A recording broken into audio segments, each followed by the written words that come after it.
On the 2nd of April 2025, Donald Trump sent shockwaves across the global economy as he announced major tariffs on imports into the US, resulting in major falls in the world stock markets. And the question on everyone's mind at the moment is, why would he do something like this? If you ask any economist about what these tariffs are likely to do in the short term, they'd pretty much all agree that this is going to be painful for the US, and American consumers in particular, who are likely to be faced with high rates of inflation as a result of these tariffs. Even Trump himself has said that Americans should brace for some short-term pain. So what's the strategy here? What's Trump trying to do? Is he playing a game of 4D chess on the world stage, or has he just gone mad with power? On the campaign trail, and during recent interviews, Trump has stated a number of different reasons for these tariffs, from rejuvenating and protecting America's manufacturing base to reducing their trade deficit and paying off their national debt. But for many reasons, these tariffs are unlikely to accomplish these stated goals, especially not these blanket tariffs on almost all imports that we've just seen put in place. And throughout history, large-scale tariffs have never really worked the way that they were supposed to, most notably the Smoot-Hawley tariffs of the early 1930s, which many historians argue prolonged and worsened the Great Depression. So why is Trump doing this? It seems like nobody is benefiting, and the tariffs threaten to plunge the US economy into a deep recession. But surely there must be some kind of strategy behind it all. Well, many commentators have started to think that there might be a much deeper explanation to all of this. They're developing a theory that Trump might actually be deliberately crashing the US economy.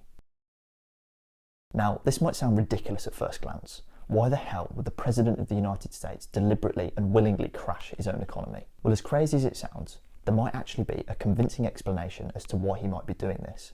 And the events of last week have given us some pretty compelling evidence to back up this theory. So the first thing that you need to understand is that Donald Trump hates high interest rates. He's on the record complaining about them many, many times. And he argues that they create an environment which is hard for businesses to operate in, and it slows down the economy generally, which in many ways is true. But probably the main reason why he hates high interest rates so much is because the US government is drowning in $36 trillion in national debt. And like any other debt, the US government needs to make interest payments on this.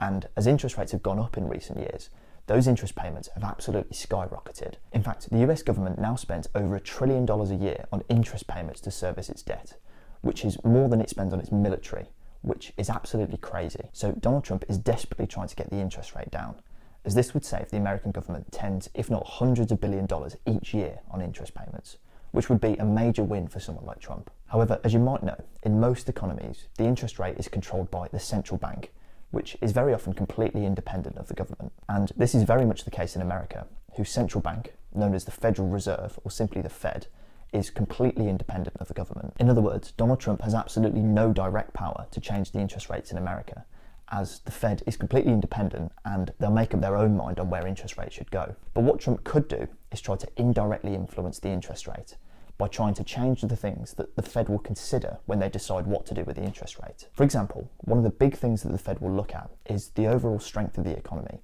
in terms of its growth and things like the unemployment rate. If the Fed starts to see the economy slow down and enter into a recession, then they'd be much more likely to start to cut interest rates in order to help the economy back onto its feet. So the theory goes that Trump is trying to push the US economy into a recession in order to force the Fed's hand to start cutting interest rates. And this will then save the government tens, if not hundreds of billions each year on their interest payments. And this theory has been floating around for a few months now, and many people initially brushed it off as complete nonsense. But as Trump has taken these tariffs to such an extreme extent, much further than many people were expecting, and how he's now actively calling for interest rate cuts, this gives some pretty compelling evidence in favour of this theory. And it makes sense that Trump would use tariffs to tank the economy, as the president arguably has the sole power to slap on any tariffs they like, as we've just seen Trump do. So they act as a quick, easy, and arguably legal way for the president to tank the economy. But the question on my mind is, could this actually work? If Trump is genuinely crashing the US economy to give the Fed space to cut interest rates, could this actually work, and what might happen in reality?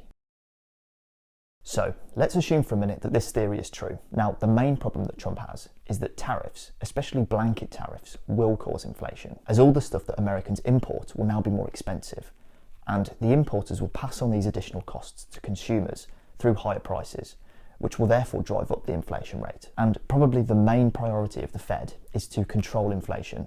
They like to keep it at around the 2% mark. And they do this mainly by changing the interest rate, as for many different reasons, the interest rate and the inflation rate within an economy are linked. But to oversimplify, as interest rates go up, the inflation rate tends to come down, and vice versa. So even if the economy does enter a recession, the Fed won't have any room to start cutting interest rates, as there'll be a persistent level of inflation due to the tariffs, and the Fed can't risk stoking this inflation further by cutting interest rates. And this is what I see as the fundamental problem with this strategy, as it risks throwing the US economy into a state of stagflation, which is where the economy is stagnant or even in recession, but has persistently high inflation. And this is a really sticky situation to be in, as the classic way out of a recession is to start cutting interest rates. But this no longer becomes an option because of the persistent levels of high inflation that you've also got in the economy. So the economy kind of becomes stuck in a rut. Now, when I first heard this theory floating around a few months ago, I initially thought it was complete nonsense, mainly because it didn't make economic sense, and secondly because Trump is obsessed with the stock market and so wouldn't risk a stock market crash. However, the events of recent weeks have started to give us some pretty compelling evidence that this theory might actually hold water, and the fact that Trump is now actively calling for interest rate cuts makes me more and more suspicious that the deliberate crash theory might actually be the case. But it's also important to remember that this is all just speculation at this point.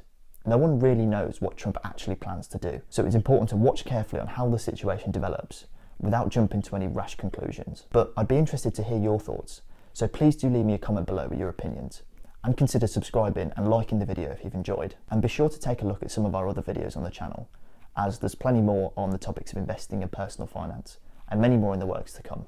Thanks for watching.